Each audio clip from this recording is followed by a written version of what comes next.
Proceeds from the attack on Iran's nuclear facilities, including critical infrastructure in Iran's nuclear program, appear to have been undamaged, or if they were, very little.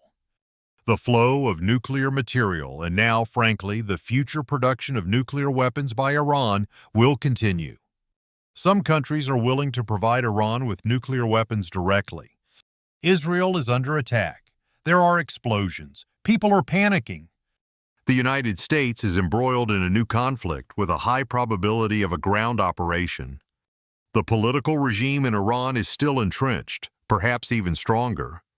People are united around Iran's religious leadership, including those who were previously unsupportive. President Trump, who has entered politics with the image of the President of Peace, has now ignited a new war for the United States. Most countries around the world oppose the actions of Israel and the United States. With this record, Mr. Trump does not dream of the Nobel Peace Prize, even if it is bribed. That's a great start. Congratulations on President's Day. Medvedev wrote that he made it clear that both Israel and Iran should give up their nuclear programs. Does Iran have nuclear weapons? But we do know that Israel has a secret nuclear program. Then let both countries abandon such a program under the supervision of the United Nations Security Council and the International Atomic Energy Agency. Medvedev said, on the same day, chairman of the Russian Liberal Democratic Party, LDPR, and chairman of the Russian House of Representatives Foreign Affairs Committee, Leonid Shaludky, also criticized the U.S. airstrike on Iran.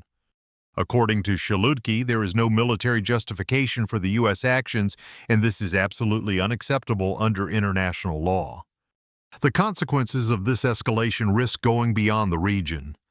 Winston understood that Iran would surely respond. All of this is pushing the cycle of confrontation to a new level and raising the risk of a third world war.